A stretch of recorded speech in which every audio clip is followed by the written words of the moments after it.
Hi, I'm Yui Xu. And I'm Julie Krafchick. We're active daters turned dating sociologists. Here to dive into everything modern dating and relationships. Welcome to the Dateable podcast. Hello, Dateables. Is it time for brunchies? I'm going to use the word brunchies. Damn right it is.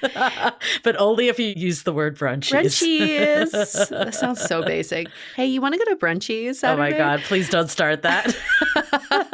Brunchy talk.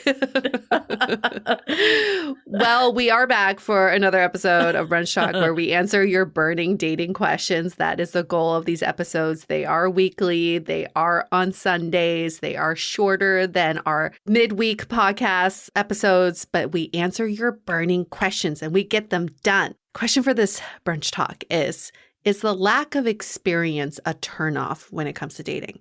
Yes, and we want to thank this listener, Rahim, who submitted a wonderful review. In addition, Yay. 5 stars with the question that said, for more context, I'm a 26-year-old male who has limited dating and relationship history. I feel like relationship history and experience is very much relative. You could be 26 and have been in 2 relationships, but maybe 2 relationships where you learn nothing from them, or you were only in 1 relationship where you learned a lot from it. I think the bigger picture question is, what have you learned from dating that you can apply to relationships? Not so much the experience of relationships. Also, 26, you're a baby still. It's okay. You're a baby. I don't know why, as a culture, we have this thing, because we do hear this a lot of people being like, oh, they don't have any past experience, or I'm their first relationship, or they haven't had a lot of partners. There's something wrong with them. That's the feeling. Mm-hmm. I don't agree with that at all. But for whatever reason, we think that the quantity of our past partners is saying like how desirable we are. Yeah. I would reframe it of, what have you been doing for the last 26 years? Probably some of them you were just being born and coming to your own. So like even eating, learning what to have you walk. been doing for the last 6 years? It doesn't even have to be 26 years. And just tell your story. It's okay if relationships haven't been a priority for you until now. I don't think 26, even if you're 36, 46, 56, whatever it is, there's never an age. Like, we go through different stages of life. It's just, how do you share with someone of where you've been, where you want to go, and why right now you're interested in dating and meeting new people. It's all about the narrative that you tell yourself Yes. and to other people. If you go into dates and you start with, I haven't had that much relationship experience, someone's going to corner you into that and think, oh, okay, maybe this person doesn't have much to offer. But if you go into dates saying, oh, I haven't had that many long-term relationships, but I've learned a lot about relational skills, people skills, learning about myself. I've been in therapy. I've done all the self-work. That shows experience in itself. And I think that's more valuable than the actual relationships. Yeah, I've listened to this great podcast, Dateable. It's really helped me out. That's all you need. But I feel like, though, I'd rather someone that is introspective, that's doing the work, than someone that just jumps from relationship to relationship. Yes. It doesn't mean anything. And also, like, the relationship that I have with you is different than the relationship I had with a past partner. Mm-hmm. So yeah, of course, everything does teach you relational skills, but if you can learn those skills in another way or tap into the skills that you have with other people in your life, then it doesn't matter. Like, you're not like, oh, I've been in 5 relationships, I know how to do relationships. No. It's going to be different dependent on you and that person. I can honestly speak for myself where the first few relationships I've had, I don't count them anymore because I didn't learn anything from them. So if you were to take those out, I probably only been in 2 real relationships. Same. As a 42-year-old, right? And I've had more technically relationships, but I didn't learn. I didn't like improve myself or progress from them. So it's also relative to how you want to look at these experiences and how they've helped you. But at the end of the day, someone's going to date you not for your relationship resume, but for what you bring into the relationship. Right. I mean, all this is so arbitrary. Like we hear people say, like, I've dated them for 6 months, but I only saw them once a month. Right. Or I've had 10 relationships, but they were barely scratching the surface. And, we weren't doing life in any way together. Like, it doesn't matter. I think ultimately that is the truth. And more of what it is it gets in the way of your self-esteem when you get so focused on it. Yeah, absolutely. And if you just keep focusing on that narrative, then it's a self-fulfilling prophecy. You're going to become the relationship amateur in everybody's eyes because that's the vibe you're giving off. But we can learn so much without the long-term relationships. But in dating, we learn so much relational skills too. So it's important to bring all that out and applaud yourself for being in that space. But if you do find that you don't have much relationship experience and you also haven't learned much from dating, maybe that is a sign for you to step back and be like, where can I gain more experience? Yeah. Is it more about the self-reflection, that kind of inner work, or is it more like you need to go out on more dates so you can learn more relational skills? Yeah. Before we keep going, I think I have a theory of why people are afraid of this, from the receiving end of dating someone that hasn't had a lot of relationship experience. But before we go there, let's take a minute for a few messages. We are so excited to share with you our new podcast, Exit Interview. Dates don't usually end with a satisfaction survey, and yet we rate everything in our lives, from Uber drivers to local coffee shops. So why don't we do the same thing when dating? We're here to conduct the ultimate romance review, featuring daters hungry for love who have agreed to call up old flames to gather honest feedback. Welcome to Exit Interview. He upgraded himself to business class while I was in economy. Wait, wow. What? There's feedback that will make you cringe. She could be a little bit hard-headed, not reading the writing on the wall.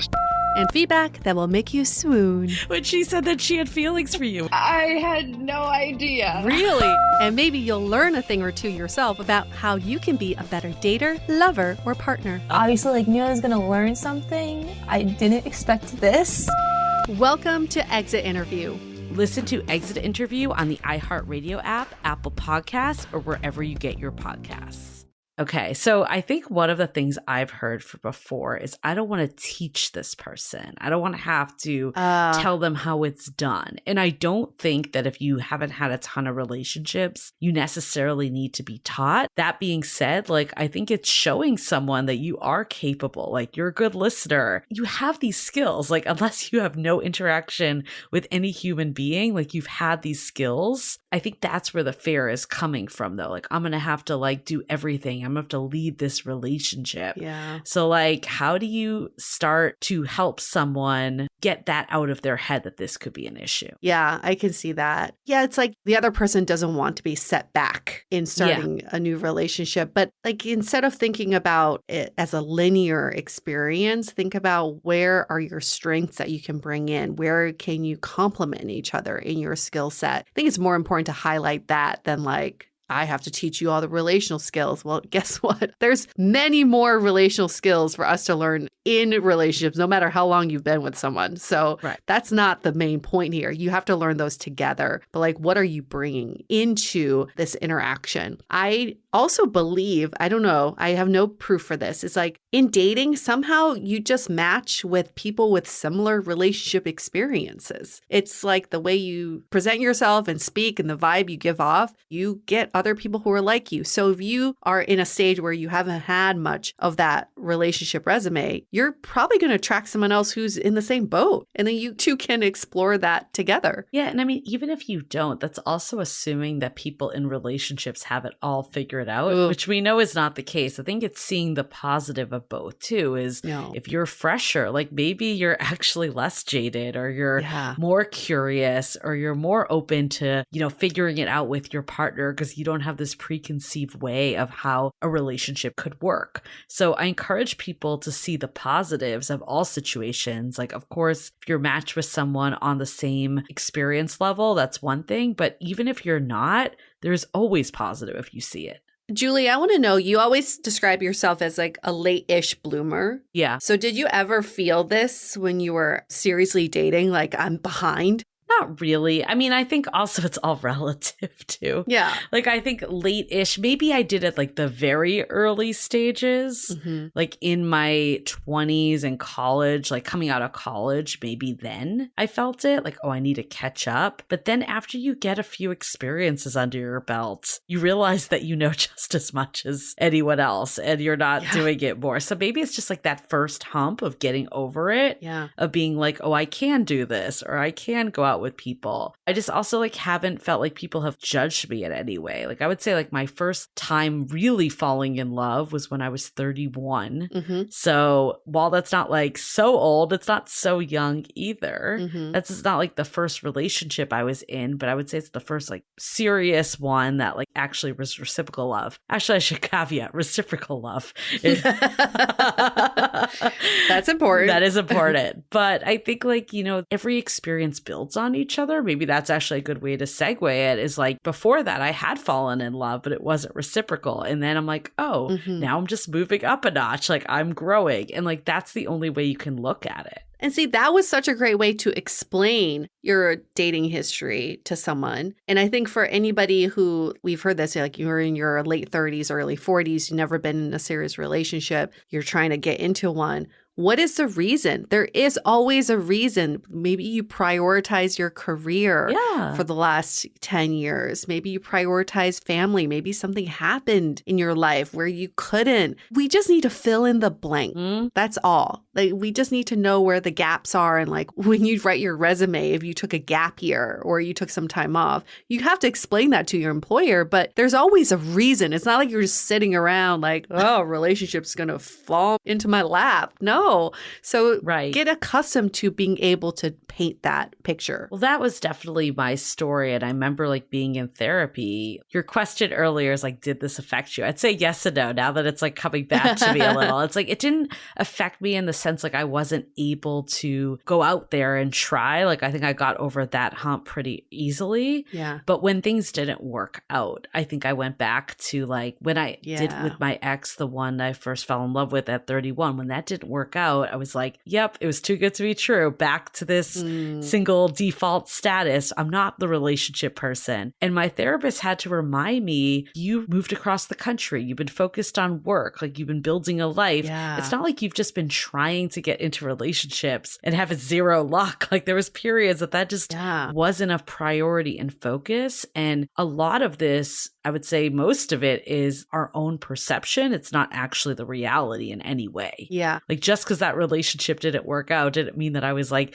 destined to be alone and was bad at relationships. Just didn't work out. Yeah. See, that's a great way to explain it. And I don't think that's a turn off in any way. And stop thinking about it as a turn on or a turn off. These are like non-issues. They shouldn't be turning anyone on or off. The right person isn't going to care. As long as you're showing up in a way that they could see a relationship with you, that's ultimately all that matters. Yeah. It's only a problem if you don't have relational skills at all. Yes. So this is your opportunity to get more dating experience, build those relational skills, keep listening to podcasts, keep doing whatever you need to do to grow those relational skills, because that's what's going to actually be the turn on or turn off. I love that. It's so great. Such a great way to like reframe it. And we hope that you too will reframe it to the listener who sent in this question. And we know many of you are in the same boat. So hope this is a great reframe for you. Well, that was a great brunch talk question. You can send in your questions in multiple ways. You can email us, hello@dateablepodcast.com. You can DM us on Instagram @dateablepodcast. But the preferred way is you leave us a rating and review on Apple Podcasts, 5 stars. And in the body of your review, you can ask your question there. This is how this question came about. We bumped it up to the top of the queue. We answer it right away. It's urgent. That's your Scream's must answer question now. So that's just a little tidbit if you want to get your answers right away. Yep. And make sure to subscribe to Dateable Podcast. You get brunch talk every Sunday as soon as it drops. And then also the long form podcasts are hour-long, where we really go into it. We go into all the whys, what's happening in modern dating, and then how we can get out of it, how we can change for the better and change our outlook and make dating work for us. All right. We'll see you all next week for brunch cheese talk. Nope. See you next week. Nope. The Dateable Podcast is part of the Frolic Media Network. Find more podcasts you'll love at frolic.media/podcasts. You can follow us on Instagram at Dateable Podcast and visit dateablepodcast.com for access to all the episodes and our premium programs. Also, make sure to subscribe today if you haven't already on Apple Podcasts, Spotify, or your favorite podcast platform so you are the first to get all the latest episodes. And most importantly, stay dateable.